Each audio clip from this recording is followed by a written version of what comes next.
The Kubrick stare is one of director Stanley Kubrick's most recognizable directorial techniques, a method of shot composition where a character stares at the camera with a forward tilt to convey the audience that they are at the peak of their derangement.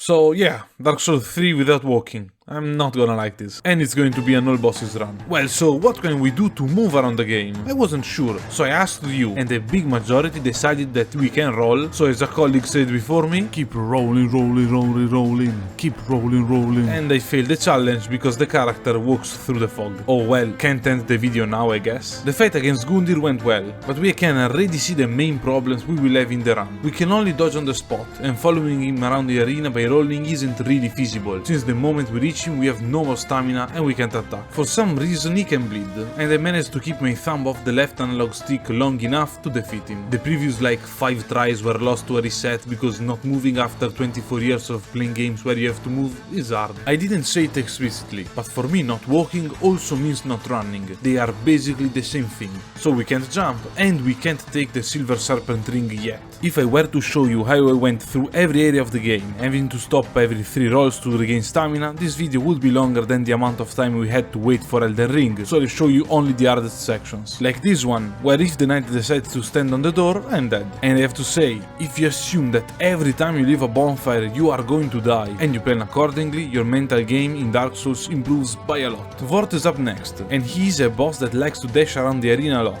Not much we can do about that, but luckily his attacks have pretty clear tests and we can dodge with these when he decides to charge at us. In a normal fight we would usually want to walk behind him, since he doesn't really have a way to attack us when we are there. We can't obviously do it now, but if we dodge towards him we can end up under his belly, where we are able to stand still and attack. When phase 2 begins that changes, since now most of his attacks have hitboxes all around him, and that means we need a second dodge to be in the clear, maybe even a third, meaning that we have so much less stamina to actually hit him now. His Frost Breath attack can look dangerous, but if he's too far away he'll miss us, and if he's near we can roll behind his left leg and avoid it completely. Well, almost completely, and we win the fight with a comfortable 6 HP. We make it to Undead Settlement, and the hardest thing so far is being able to light bonfire, but thankfully rolling, quickstepping and backstepping all cover different distances, so we eventually make it work. The areas filled with enemies can be tough, because we can only move for a short distance before we have to stop, but if we stay below 30% weight our rolls have the same amount of invincibility frames but cover a much longer distance, and that way we can get away from enemies and regain stamina before they can reach us. With this method they won't ever stop chasing us though, because we never put enough distance between us and them. But in this game, when we quit out, they go back to their initial position, so we can do that every once in a while. Not very honorable, but very effective. Here we can proceed to the boss fight. Oh, there's a ladder there. And I don't know what actually is walking, but I'm pretty sure that putting one foot after the other isn't allowed. I'll deal with it later. In the Road of Sacrifices we can ignore Mildred to get the Brigand twin daggers. They have the quick step weapon art and they are slightly better than a standard dagger stat-wise, mainly because the repaired weapons on the two-handed attack should be good. I mean, honestly it's because I used the dagger for a good chunk of the previous run and I wanted to change things up. But if your friends ask, you can say that a YouTuber used them in a challenge run, so it must have been the correct and pondered decision. About that, here is where I remember that there is actually a way to reach the other side of the Undead Settlement, so we unlock the boss fight and after too many trials I managed to get the Undead Bone Shard. In the Crucifixion Woods we can make the two guardians fall down the hall even without being on the stairs, it just takes a bit more effort. I tried going down the ladder without using it, and I even sacrificed an ember to the cause, but seeing the animation I'd say that we don't take steps, so it's fine. And in case you're wondering, you need to hold the stick down to descend like this. Now I decided it was a time as good as any to get my 5 free levels from the Pilgrim. My reasoning was that after the Watchers he dies anyway, but since according to what I recorded I'll beat the Watchers 4 hours of gameplay later, maybe it wasn't the best call. Farron Keep is pretty easy since we can quick step in the mud, and by pretty easy I mean that we will die every time we stop to extinguish a light, but there are only 3 of them so it isn't that big of a deal and we can open the big door. I want to buy the Dark Hand because it's incredibly good at this point in the game, but it costs 12,000 souls that I don't have. Farming without being able to walk is too much even for me. But in this area, the Dark Wraith will aggro all the other enemies and we get the souls regardless of how mobs die and who kills them. And that does the trick. It can seem like a big investment, but we can get back these souls and more by killing the demon on top of the I forgot that we have to climb stairs to get there. So yeah, it is a big investment. We can get to the Watcher's boss fight door easily, we just have to go through the rite and be a bit patient. But for the next 3 hours I tried to defeat them, and since in the first like 15 minutes I was fully tilted and I never stopped playing, I didn't have too many chances to succeed. It reminded me of my League of Legends days, and my CSGO days, and Magic the Gathering. Okay, I might have had a problem. I gave up and wanted to get the tower key from Irina without having to pay for it, so I dropped down in this crevice, and obviously there is a ladder and I can proceed. I went in the other direction, and reaching the crystal sage isn't hard. We get hit a little bit, but it doesn't really matter. What we want to do here is get close to him, since then he will miss us with most spells, and then attack him until we depleted about a third of his HP. At that point we can riposte him for a huge amount of damage, and the fight is basically over. If we deal too much damage before the riposte, he will go into phase 2, and I don't think we are able to dodge all the spells his clones throw at us. Technically, the smartest strategy is to wait for him to cast Crystal Soul Mass, the spheres that float above his head, because as long as that is active he can't teleport and begin phase 2, but I got tired of waiting for him to do it. Also yeah, that's what I mean when I say that we die if we fight in phase 2. Still counts though. The Cathedral of the Deep is one of the harder areas to traverse, and the best plan here is to stop and fight all the double-sworded Grave Wardens we can find because we aren't able to outrun them, and quit out if needed because we will have a small army following us at all times. Inside the church it's not as bad, especially because we can quick step through the mud with ease. Also I could enter the first DLC now, but I leave it for later because I have a surprise in store, but you'll have to wait for it. The Deacons of the Deep are up next, and I was sure this fight was going to be a nightmare, since the Dark Hand isn't as effective here and we don't have a way to go around the Deacons without emptying our stamina bar. Turns out, what's hard about this fight is that you have to stand still and hit them, and we are pretty good at it. The worst part is that since I can't move when I'm attacking, I can't turn around, so the only way I have to damage the correct Deacon is by targeting them. But oftentimes the game decides to focus on another enemy on the other side of the room, and we can go through targeting all of them, but it takes a while. When the main Deacon spawns, taking down one of his blue friends is useful, and then we want to stand still in front of him and attack, always with a bit of stamina to spare because we could have to roll away from danger at any moment. I have a small trick up my sleeve, and that is an alluring skull. Well, a skull in a sleeve isn't really what I would call small, but you get the idea. They get allured, and we can beat up the Deacon like it's the ending of Assassin's Creed 2. I have to fight the Watchers again, but this time with more levels, some rings, and most importantly, without being tilted. The fight begins with only one Watcher charging at us, so here it's pretty easy and we just have to dodge his first attack and hit him a bunch. The problems begin when the second Watcher shows up. We can only get away from them by rolling, but it costs so much stamina that if they decide to use dash attacks, they catch up fast, and we are in no position to fight against two opponents. This means that we have to roll away and pray for the best, but when the third Watcher spawns, he'll get the aggro from the other two. So as long as we stay away from the ongoing fight, we can attack whoever is left alone with almost no risk. This way we'll get into phase 2, where the Watcher will have increased damage and range, along with some new fancy combos that will force us to dodge a lot, leaving us with not much stamina to fight, but the Dark Hand is really good, and if you get just a little bit lucky with his choice of attacks, we can destroy him. Also, he can be parried, and that turns out to be really helpful. The Catacombs are pretty easy. The only notable thing here is that since we couldn't get the ashes that allow us to buy unlimited Titan shards, since they are after a ladder, we can get the ones here that have the same effect. Also, we can find a ring that boosts dexterity a bit and turns our rolls invisible. It's not very useful, and I'm not sure why, but I'll end up using it during the run, so it made sense to mention it. Walnir is a pushover as always. We just have to hit his bracelets a bunch. The hard part is that the target in his hand doesn't align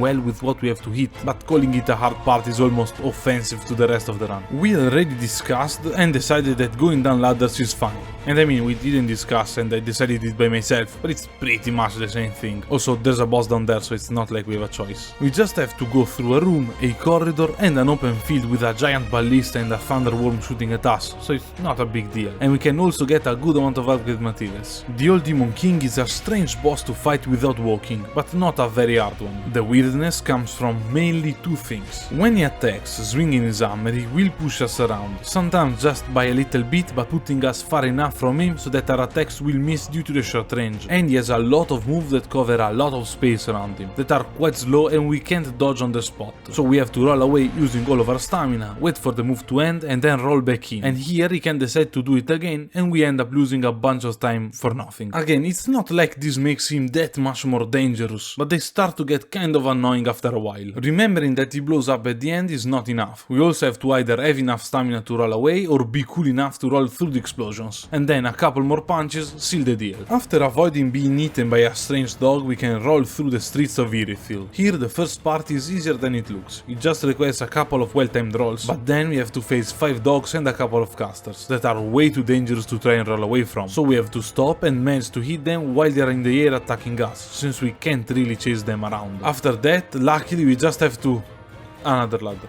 I swear I'm not faking it, I am this dumb sometimes. Well, we have to do the whole section again, or maybe another couple of times, but when we manage to get the last checkpoint we have a pretty much clear path to the boss fight. First though I decided to run a couple of errands, including, but not limited to, buying the tower key, upgrading the twin daggers, getting a shard gem, going into the dungeon where I'm pretty sure I found out that the reducing HP ability the jailers have can be avoided with invisibility frames, since it only happened at the end of rolls or when I stood still, getting the Shantu's ashes, realizing that once again we can proceed because there's a ladder on the way, and then going towards Sigwar, but there is another ladder there. Just a couple of things. At that point I decided to solve the ladder problem once and for all, and I went to fight the dancer of the Boreal Valley. Luckily for us, she's weak to dark, meaning that the dark hand still works really well. This fight is probably the most fair one we have had so far. She only has one attack that forces us to roll away since it is a big explosion, and for the remainder of the fight we can simply roar towards her when she tries to stab us and attack her after. It becomes a bit awkward when she decides to walk around the arena and we can't quite hit her, but rolling towards her now can end up being punishing if she starts attacking at that moment, so we just look at her jog a bit and wait for her to attack first. Phase 2 is obviously harder, she deals more damage and has longer attack sequences, but her range being insane doesn't really matter here, and as long as the fight is about timing dodges correctly and attacking when there is an opening, I can do it with this. And no, this isn't a good enough reason to suggest a fist only run. As always, sitting at the bonfires is the hardest part, but unfortunately there is no way to run away from ladders in a run when I can't even walk away from them, because this one is mandatory to proceed in the game.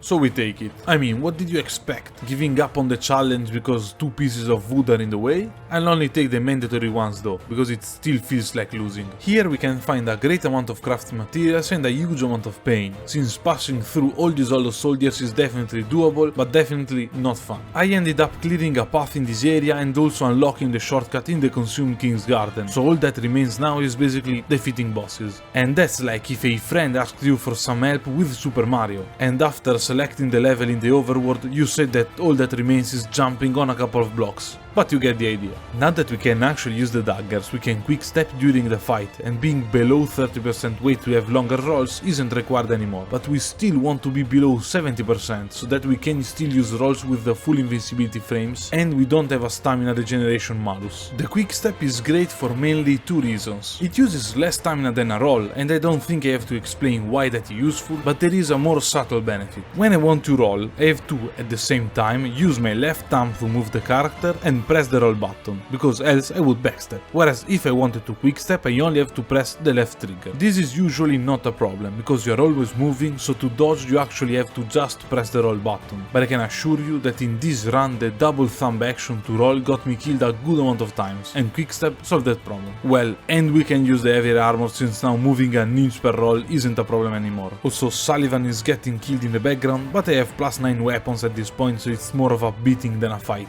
We hop through the Silver Knights and the Arrows, up until we reach Einorlondo. Can this game not force me to walk during animations for 5 minutes? In this challenge runs, you happen to notice some strange and niche things, like hear what sound you make by rolling in the Cathedral in Einorlondo. I don't know what makes that sound, and frankly I'm scared to find out. During the Aldrich fight we switch back to the 30% weight setup, because they tend to teleport and move a lot in the arena. Quick stepping to get to them isn't really a smart idea, since by the time we reach them we would have eaten 84 laser attacks on average. We need some rolls to close the gap between us and them, and since I leveled it, that leaves us with some stamina. Not a lot, but we deal so much more damage to them when we hit their human part of the body that often standing still and waiting for them to come down is what we would have wanted to do anyway. In phase 2 their attacks are a bit more scary, mainly because dodging their purple spheres while standing still is hard, and if you get hit they deal a ton of damage, and because they have an attack that kills them for a lot if it connects. You may think that the bow attack is really scary, and I mean it is, but this time I figured out you can roll through it. It doesn't have that big of an hitbox. And you would think that I would have figured it out earlier while playing a game where the solution to basically every problem is roll through it, but I didn't. This Lovecraftian monstrosity is nothing that a couple of well-timed stabs can't solve, also because they never did a swipe attack that heals them. And from there we can go back to the dungeon, then to the profaned capital, and since I already accepted my fate I climbed the ladder and got the bonfire. From there, reaching Yorm is almost as easy as defeating him. You just have to roll through his legs, get the sword, and charge the weapon art at a reasonable distance from him. A couple of hits and it's done. And if you think I'm doing a good job, you can subscribe to the channel. And if you think I'm not doing a good job, you can subscribe anyway, so that you'll be able to see the moment in a future video where I'll be doing a good job. What a deal, huh? Everybody wins in this situation. In this boss gauntlet we have to face the Dragon Slayer armor next, and we go back to the heavy armor setup since Grey Ornstein here is pretty aggressive and we don't need to chase him around the arena too much. This doesn't mean we can't and won't roll, because if we run out of focus the quickstep doesn't have invincibility frames, so not only we want to roll in this situation, but a roll here and there helps preserve the amount of focus we have, since the bosses where we want quickstep are also the aggressive ones where it's harder to use Estuses. Estai? Estus? Estus remains Estus when it's plural?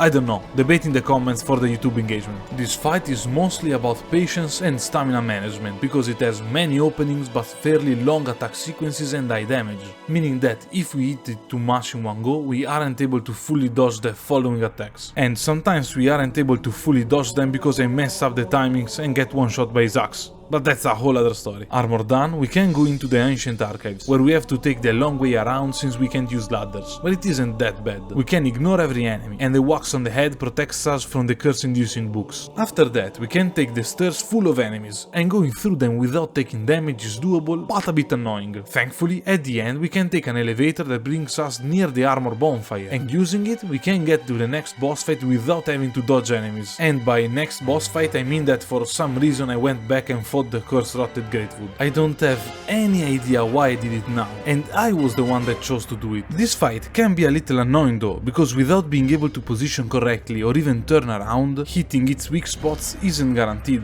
But we have such strong weapons at this point that hitting its ends deals enough damage to take it down. And no, I don't know what happened at the end of this fight. I guess I hit a weak spot while it was turning around, but rewatching it in slow motion didn't help. We have to fight the Twin Princes, and while this fight is pretty hard and usually even harder in these challenge runs, you can see by how the fight began that I actually got it in the first try, so you can drop a like for that. In the first phase we want to be very solid and principled. We don't need to do anything fancy. We stand still, and every time he attacks we use a quick step to dodge, and we only use the one-handed attacks. If you know the boss fight well and you could defeat him normally with this, there are only two hard things: understanding how many times we can hit him in between his attacks, because we want to be aggressive since we can only quick step so many times, and our ideal time frame to fill up HP and focus is at the beginning of phase 2, and we have to remember that a quick step does not allow you to get out of a stagger, so when we get hit we have to roll or we will get hit again. We stab him enough times and phase 2 begins. Now the principles are the same, but they can do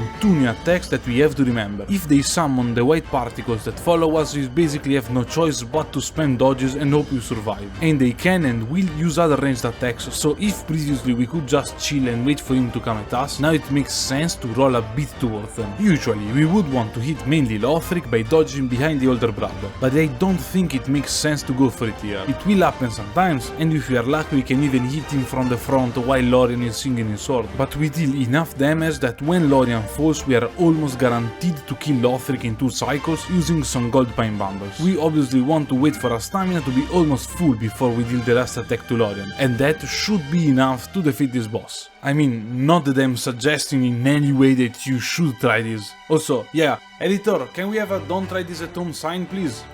Thanks. I don't actually have hire an editor money. Oseros is up next, and since he is really tanky and he is weak to lightning damage, you want to use a good amount of gold paint resin. For the first time in the history of this boss fight, the first phase is the hard one, and I don't know if it's because his AI was reacting weirdly to me not moving, or if it's always that annoying that I never noticed it, but he kept spamming the attack that summons damage in clouds, and when that happens we basically have to bail out using all of our stamina and most likely some HP. It's hard to manage to hit him and he will jump back sometimes, forcing us to use even more stamina, but he has like 4 attacks, so it's not that bad. Phase 2 is more annoying than hard. He wants to stroll around the arena running for most of the time. He doesn't even try to attack us, he just goes around having a jog. It feels like being a kid, going to a friend's house and having to watch him finish doing his homework before we can go out playing. That said, he will probably get stuck on a wall or a hill, and that's when we want to spam the two-handed attack and take him down. Not the kid. Getting to Gundyr is a bit weird, because there's a good amount of enemies in the way, so we want to have the longer rolls, but in the fight we would prefer quick-stepping. Thankfully, when we enter the fog he will be very passive, so we can strip down, roll to the boss fight, and when we enter the arena we quickly equip an armor, heal and apply buffs. And like, imagine it from Gundyr's perspective.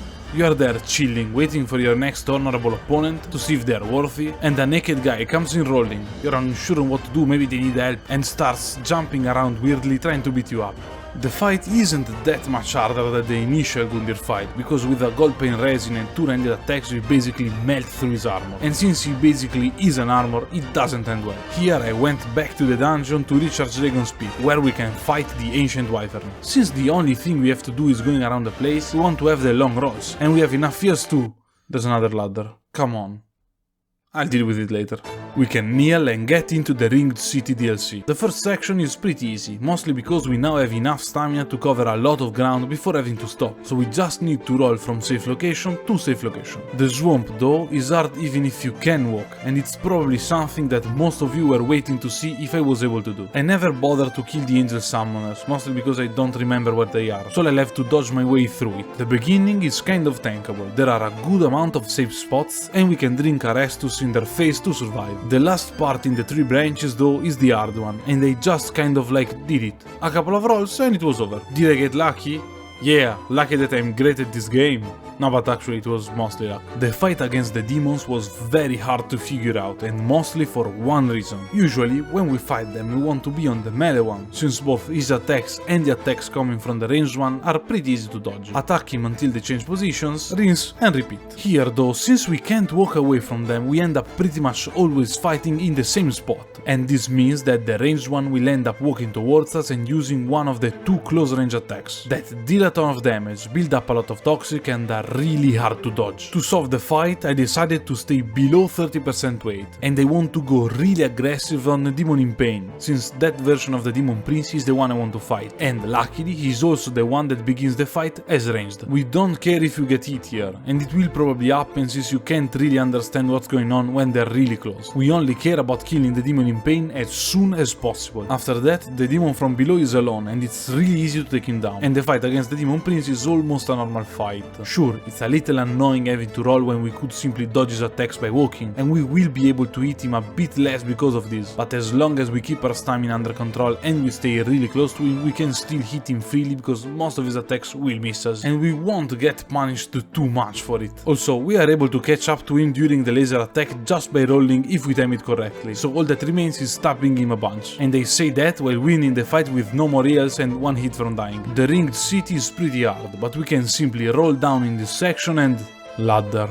I tried a bunch of stuff to make it through here, and they mostly involved brute forcing my way through with quick steps and rolls, but I couldn't do it, so I even tried taking the big guy down with a bow, and when I realized that it wasn't going to happen, I tried rolling away without any kind of plan, and it worked. I'm a big proponent of the we take those mentality, so I didn't question why and went along with my day. The rest of the city is hard, so I'll show you how I did it, but it wasn't insanely difficult, more like trying sometimes to see what works and what doesn't until we get a little lucky lucky and we make it through. Also, both here and in the previous archer section, repeatedly quitting out of the game is probably very useful, but I keep my honor and avoid doing it. I mean, I actually forgot that it was an option and would have abused it for sure, but you don't need to know that. Meteor's bridge can be easily crossed since we can tank a direct hit, but we'll have to avoid fighting him for now. We aren't properly equipped yet. You may know that I hate the fight against Half-Light, so I leave him there for a bit, and instead I can show you the small surprise I talked about earlier. If you already went in the second DLC, but didn't enter the first one yet, Guile isn't there, and instead you can get into the painting with a special cutscene. I think it's pretty neat. In the DLC we can roll near some walls, not particularly hard, and break the bridge. After that, a couple of rolls on some roots and we can fight the champion Gravetender. I think that this fight was made with the purpose of being as frustrating as possible, and it works very well in this run too. We want to quickstep, so heavy armor it is, and after rolling for around 12 years we get to him. He will keep his shield up for most of the time, and we can't do much about it. Even when we break his guard, we can get a riposte, since he is too far away and we don't have enough time to dodge towards him and then riposte. So all we have to do is spam attacks relentlessly. It works pretty well if you manage to not lose your sanity after he does a shield bash for the 11th time, and at around half HP he will summon his wolf. We still want to keep focusing him though, because fighting the wolf one-on-one is much easier since we will have to stand still pretty much all of the time, and now the Gravetender will throw spells at us. The wolf's attacks are pretty easy to recognize and to dodge, if they don't start from behind a rock and still hit us, but they won't leave much time to damage it. Still, it isn't that hard, and even if I miss a riposte, as is custom in this run, we can take him down with this. On the other side of the frozen river we can find Snap Freeze that we take for later, and we can do a bit of preparation for the climax of the run. We take the Scholar Ring in the archives that will give us 5 free levels in intelligence when equipped, then we take a Sorcery Scroll. They are all fine for what we want to do, so I took the first one that came to mind, and then we can recruit Orbeck, give him the scroll, and buy Pestilent Mist. That requires 13 intelligence, and wouldn't you know it, during this run we leveled it to 25, and that makes it 30 with the ring. We then go to Irithyll, where after an illusory wall that isn't actually a wall, we can get a staff that will allow us to cast spells as fast as possible. We then talk to Patches, if you remember we bought the tower key previously, and we buy some rusted coins. This isn't actually necessary, but it's useful, because now we want to farm this enemy until he will drop his stuff. It took me around half an hour, but it's not as bad as it seems. Just do it while watching a YouTube video, like this one, smiley face. We want this stuff because its weapon art releases a cloud of poison that only affects enemies, and it's the strongest poison in the game, in that it both poisons very quickly and deals a lot of damage, usually more than having an enemy poisoned and intoxicated at the same time. Pestilent Mist instead deals damage to whoever is inside the cloud, scaling on the maximum HP of the target. There can only be one per player and doesn't scale with intelligence, rings, or even the weapon's upgrade level, but since it's based on the max HP it's really good against bosses, especially big ones that don't move much and have a lot of HP, like this Wyvern. The staff's poison technically scales very well with max HP too, but honestly I feel that I lost a third of the people watching just by explaining how Pestilent Mist works. The rest of the Archdeacon peak can look tough, but there is only one corridor that is dangerous, so it's all about dodging like 5 snake men and we can make it through. We go back to Half-Light, where I decided to lose a lot of time to try and make this fight look cool, but at the end I had to give up. Here we end up fighting against 2 or 3 enemies at the same time, and since they have really fast moves and movement in general, we don't have a good way to stagger them or damage them at all using our 2 daggers. So I brought with me the staff, and if as soon as the fight begins we can take down one guardian, then we're happy. But if it doesn't happen, it's not that big of a problem. Half-Light should be resistant to poison. Not sure if that means he takes less damage or that it's harder to poison him, probably both. But with 1 or 2 well-placed weapon arts we can poison him, and then we simply roll around the place avoiding the fight.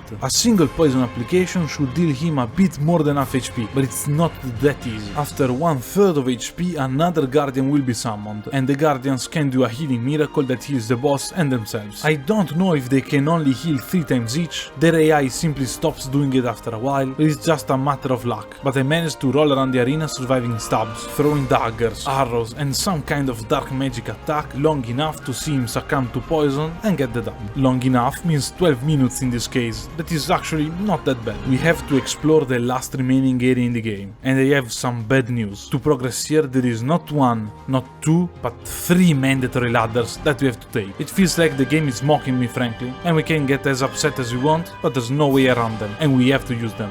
Or we can like shrug and proceed, since we already had to take ladders twice at this point, but let me have my emotional moment. To defeat Wilhelm, I poisoned him with the staff and ran around the place. And I don't know if it's the poison constantly damaging him, but he usually walks back slowly after attacking outside the building. Instead this time he followed me everywhere, super aggressive. Outlive your haters. After rolling around in the snow dodging the wolves, we can go into the bug room and activate a mechanism. And now we have explored every area of the game. We just have to defeat the 4 hardest bosses. Well, and the Soul of Cinder, I guess. We begin with the King of the Storm and the Nameless King. And it doesn't happen often, but the first phase of the fight is the harder one. For 3 main reasons. It's very hard to position precisely around any target, and our weapons have a very short range. Meaning that most of the time we can't actually hit the dragon, or we can only get one in before he moves his head around. We can't get a riposte, and that usually deals him a third of his total HP, and because this part simply sucks. When the Nameless King attacks, it's very hard to see him since we have to target the head of the dragon, and almost all of their attacks require you to lose some times doing nothing before you can actually hit them. And I'm just complaining because I'm still salty about this fight. As soon as phase 2 begins, we want to look at the boss. Sometimes he walks towards us, and some other times you can use a ranged attacks against us. If that's the case, we want to dodge the ranged attack and the follow-up and put on a heavy armor. Against the dragon we needed long distance rolls, but now he's really aggressive, so we want to mitigate as much damage as possible. Also, if you manage to use a dark resin, it's pretty good. This fight is similar to the other quick step fights we had to do, but it's much more risky. The king has long combos, pretty fast attacks, and deals an insane amount of damage, so it's not uncommon to be hit once because of grit or of mistimed dodge, and that is enough to make us lose our rhythm, get it again, and die. We mostly won't use the one-handed attacks, but he can do a charge attack that is always followed by another charge attack, and there we can use the two-handed attacks to do the most amount of damage possible since we don't risk being punished. If you're wondering why I didn't change my build here to like use a Sunlight Spear against the dragon and Doris Knowing against him, that is because the NPC that allows to reassign levels is behind the ladder. Frida is up next, and we begin the fight with heavy armor. Quick steps work very well here because they last roughly as much time as her attacks do, so we can easily wait for her to attack, quick step through it and hit her before she can attack again. It's almost impossible for us to get a backstab on her, but she can be easily staggered and we deal a ton of damage. So we get her into phase 2 easily, where we want to strip down and use the staff to poison Ariandel. We then roll around the arena avoiding fighting them, while keeping an eye on Frida because when she dashes and turns invisible, she will try to cast a healing miracle that we want to interrupt. We could fight against them with the daggers and it would obviously take less time, but it's much more dangerous, and since phase 3 is quite hard, we want all the resources we can get. Also, we have to remember to start re-equipping the heavy armor as soon as possible, because before phase 3 begins, Ariandel will start to talk, and when that happens we won't be able to open the inventory anymore. The fight is now much harder than phase 1, because if before we could simply quick step through all of her attacks, now we need to remember which we can dodge through and then start attacking, which we need to roll away from, and which we can simply dodge through a couple of times. She attacks relentlessly, meaning that a lot of times we end up dodging so much that we don't actually have stamina to fight her, and every time she uses one of her frost attacks we are forced to reposition. On top of all that, remember that quickstep has instability frames, meaning that if we dodge at the wrong time and get hit during the last part of the animation, we get 40% more damage. We can still stagger her, even though she has many more attacks with super armor, so as always fighting with Frida becomes a dance where she sets the pace and we have to adjust to it. Only 2 bosses remain and I chose to go against Midir first. Oh right, I still have to defeat him the first time. To do that, I stand behind the rocks in front of him until he decides to attack them. Then I go out of cover and cast Pestilent Mist, and then I go back behind cover. Rinse and repeat until you get a riposte, and you just have to connect the riposte here and he will fall. No need to kill him with it. If you miss the riposte, you can still deplete all his remaining health and he will fall anyway. But it's time for the real deal, so we begin the fight in the most high-octane way possible, by standing still, waiting for him to get close and casting a Pestilent Mist. As I explained before, Pestilent Mist deals damage based around the target's maximum HP, so since Midir has a lot of health, it works really well. There can only be one mist active, so if we cast it again, the previous one will disappear. It can damage us, and you can't cast it that far away. But it doesn't really matter which part of Midir is in the mist, he will take the same amount of damage, so all we have to do is cast it in a good spot and then manipulate Midir's AI to make him stay in it as much as we can. To do that, we can either decide to run under his belly, so that he will do a fire attack right under him that lasts a lot. We can cast it on his head and then stay in front of him, so that he will attack us as if we were fighting in melee. We have to dodge his attacks in this case, but he will stay in the mist for a long time, and we can recognize his laser attack and start running towards him when that begins, so that he will stay in the mist for the whole duration of the attack. In phase 2 he has a couple more attacks that force him to stand still for a while, mainly the Dark Explosion and the ones that summon the humanity-like projectiles. Here he can also do the upgraded version of the laser attack that lasts an eternity. It's hard to dodge since we can only roll, and ends with him putting his head down for a good amount of time. Here I think is the best time to also hit him with the daggers, because using them is risky, but it's not like we can't do it. His charges are maybe the hardest attack to dodge, but if we manage to cast the mist where he's going to stop, we can deal a ton of damage. All in all, you can approach this fight in more ways. You can do it by being super safe, only getting close to cast the mist, or you can play it aggressively and risk getting hit, but the fight will end much earlier. The optimal way is obviously a mix of the two, but if you manage to take him down, you took it down. So if it works, it's good enough. And if you're wondering why I'm not using the poison or snap freeze, it's because he's immune to both of them. And if you're wondering why I'm using the poison stuff sped up by the fast stuff instead of simply the fast stuff, it's because I'm dumb and I didn't think about it at the time. I left Guile for last, because we will be fighting in melee and it's going to be tough, but now the time has come. Against him we want heavy armor and quicksteps, because he attacks so much and with such little time between them that if we had to roll every single swipe that comes at us, we would be stuck regaining stamina, and thus we would be able to get one hit in every 5 minutes. This means that if we aren't aggressive enough, we will run out of focus and we will have to either use an Ancient Estus mid-fight or roll. And since we have a limited amount of Ancient Estus, and if that happened he was usually only a couple of hits away from phase 2, I almost always decided to roll a bit. When phase 2 begins, we want to heal up and get ready to poison him. He's weak to poison, but he will move around the arena a lot, so getting him to remain in a cloud for a long enough time can be tricky. But worst case scenario, we will simply cast it until he's poisoned. When that happens, he will take an insane amount of damage, but he's still really aggressive and fast, so I don't think that rolling around the arena trying to kill him just by poison is right. Also, it probably works, but it's really boring, so melee combat with daggers it is. He is less mobile now, and it's kind of strange, but I think phase 2 is the hardest phase of the 3. When he attacks, he will also use escape, meaning that we have a really small window where we can quickstep and avoid both the sword